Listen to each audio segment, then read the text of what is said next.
I've said this a million times and I'll say it again.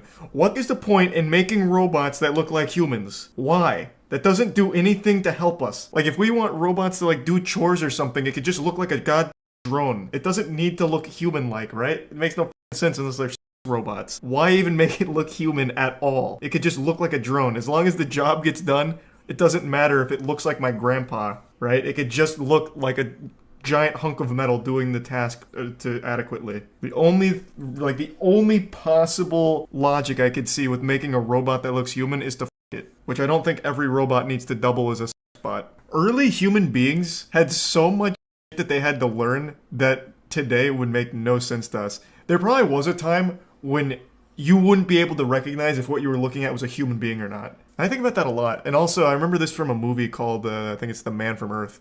There was a time in our history where we would watch someone go to sleep and they never wake up and we just wonder why. The concept of death eluded us. That's just baffling to me to think about that. Why is this image creepy? I mean, it looks like a human, but it's not. Let's take it a step further. Why is this thing creepy? I just think it's kind of cool. I take it back.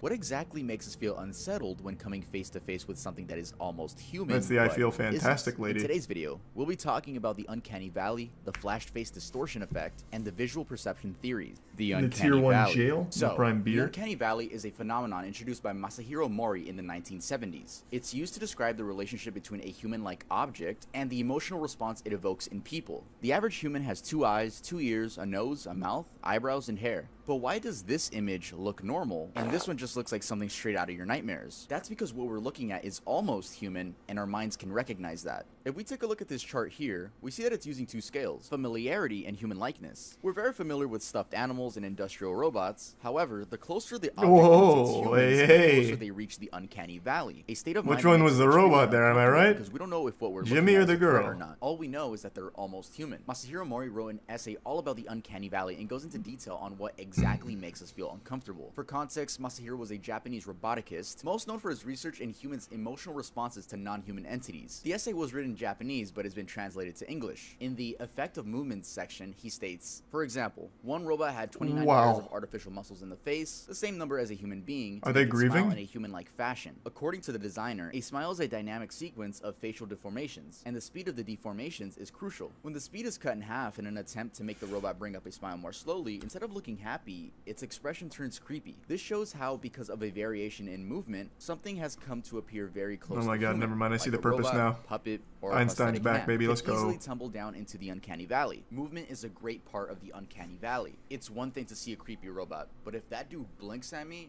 bruh, I'm dipping the fuck out of there. Our minds are set to recognize that movement coming from an object is most likely alive. A caterpillar, a dog, a bird, a fish, your Uncle Jose. But this sensation of eeriness runs through us when we see a human-like robot. Now, why? Why do we feel this way? There's not really a specific answer. This is just a phenomenon that everyone seems to agree on. But many people theorize that the reason us as humans have this sharp emotional ability to recognize other humans is because maybe at one point, recognizing other humans was a living necessity. Again, that's just a theory. No, not a game theory. Or that is an interesting idea. You're millions of years beyond that. Why worry? Well, it's not worrying. It's just something I think about. I find that interesting. Like starting from the bottom. Like just thinking back to that. What's now become just like basic common sense for humans was something that had to be learned over so many years. It's kind of cool to think about, I guess. I don't know, maybe 2025 there'll be some aliens coming down to Earth that look just like us, but thanks to our uncanny valley senses. Grug, no wake up. Like, yeah, exactly. Alien, arrest him. I don't know what we would do. Let me give you some specific examples. Tara the android. If you have watched previous videos on my channel, then you might remember do we know us talking Tara? about a video called I Feel Fantastic. Oh, it's her. Yeah, this one's OG YouTube shit. The video began gaining popularity in the 2010s due to being extremely creepy. The video depicts a female robot singing with a text-to-speech voice. Since this is the internet, rumors started spreading that the creator of the video was a murderer and other weird stuff, but no, just another classic internet rumor. The bot was created by John Bergeron in 2003, and multiple music videos were made. It just so happens that I Feel Fantastic was re-uploaded onto YouTube either by him or another person, and it went viral. It's obvious the creator was going for an unsettling vibe with the use of the robot, dark synths, odd voice, and overall disturbing atmosphere. Visiting androidworld.com/prod68.htm will lead you to a buying page, where apparently you can buy a DVD with 5 3-minute songs by Tara. I mean, they have a working PayPal link, but in all honesty, let's you're go. probably not going to get what you ordered, considering the website was created in 2004. Nah, he's still Medal probably of active. Honor Warfighter. Medal of Honor Warfighter What? is a video game developed by Danger Close Games, released in 2012 Man, rest in for peace, 360, Medal of Honor. PS3, and PC. So you picked a name. Oh, I wanted wow. Michael, I don't but remember I wanted a this. Girl. That didn't work. Well, keep Michael in your hip pocket. That way when... Isabella. Oh, beautiful. When Isabella shows up... Holy shit, yeah, this is weird. What? That's how I met you. God bless older sisters. I want to play it. This shit's like a creepypasta. Animated. Okay, I'll take that as a chance to hit the ladies. Married to that man for 22 years. Now, what's the difference between these player models and player models in a game like GTA 5? Well, GTA 5 had a far greater budget, which meant they could hire actors, not voice actors, in motion capture suits and in general afford better technology. I don't mean to be a Rockstar fanboy, but Rockstar always goes all out when it comes to their models' facial expressions. They definitely such do. as LA I Noire, agree. where a major task in the game is to read other characters' expressions to tell if they're lying or not. They achieve this with facial scan technology, which is also meant to skip over the uncanny valley because their characters actually look good. On the other hand, animating 3D characters God by damn. hand, or at least without a big budget, That actually is kind of wild. I haven't played Medal of Honor Warfighter. I think most people stopped playing Medal of Honor after the PS2 era because the game just got turbo shit. But now I want to play it. This is kind of wild. You have to try really hard to make character models look this bad with a big budget. What's wrong with it? Bro, it looks like shit. and trying to make them look hyper-realistic Looks super not weird. only lead to an ugly design, They look like but very awkward greased movements, specifically corpses. in the hair, eyes, and head. I feel I should say this again. This is a phenomenon, not a fact. Off topic, but as a toddler, I was always afraid of the Chuck E. Cheese animatronics, specifically their eye movements. Like, Hey, stop come on. blinking. You're not supposed to blink. You're a robot. But now that I'm older, I actually invented a piece of body protection that actually scares the Chuck E. Cheese animatronics and lets them know to not fuck with you. Telenoid. Let's talk about the thing in the thumbnail. Here in the US, we have Alexa. In Japan, they had Telenoid. There is one question I would like to ask Oh, you. wow. You he, know, oh, he moves so cool. it had an intuitive, It's like a but like a people are fetus. unwilling because Created in 2010 by Hiroshi Ishiguro, Jesus Telenoid Christ. was a telecommunications avatar, which meant that when connected to your phone, Like a it would weird mimic the marshmallow other person thing. on the line's facial movements, and their voice would come out of the robot to, quote, make the call more enjoyable. The eyes follow you around, and the Telenoid is also 31.5 inches tall and has short limbs in order to make it huggable. Yup, so if you get horrible news and you're receiving it through a Telenoid, all you gotta do is pick it up, hug it, and start crying. And then probably crying even harder, you're hugging a fucking Telenoid. The whole I'd idea was never heard of very this. non-ideal because you would literally have to tell all your friends, hey, you guys should buy a webcam and also download this specific software. No one's gonna do that. This was supposed to be the next big invention, which would replace video God, conferencing it's so software, but cool. I guess the researchers forgot that FaceTime exists.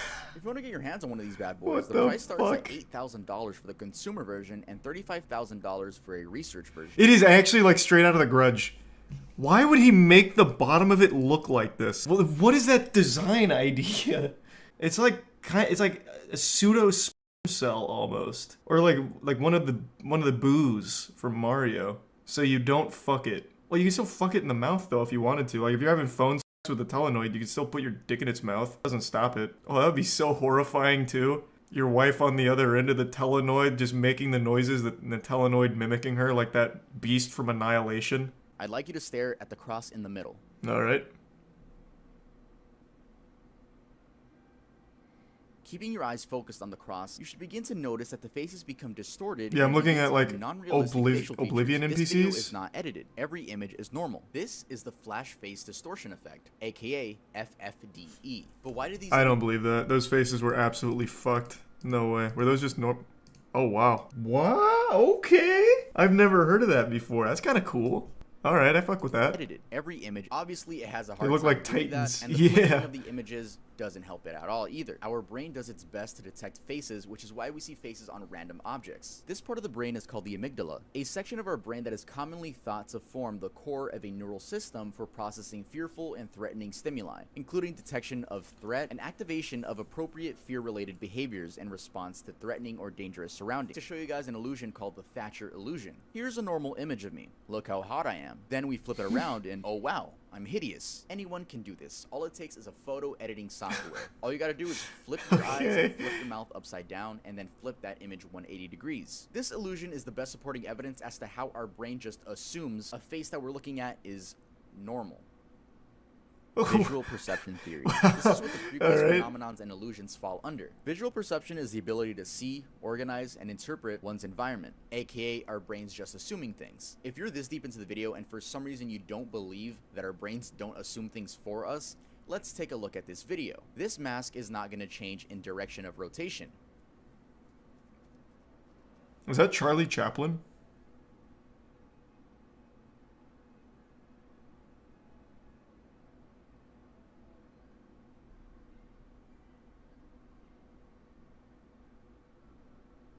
However, our brains do like to assume that it's facing us. Now, there are a lot of examples of the visual perception theory, Okay. though that video I've is seen probably something like that before. easiest and best one. The way I like to explain it is just assuming.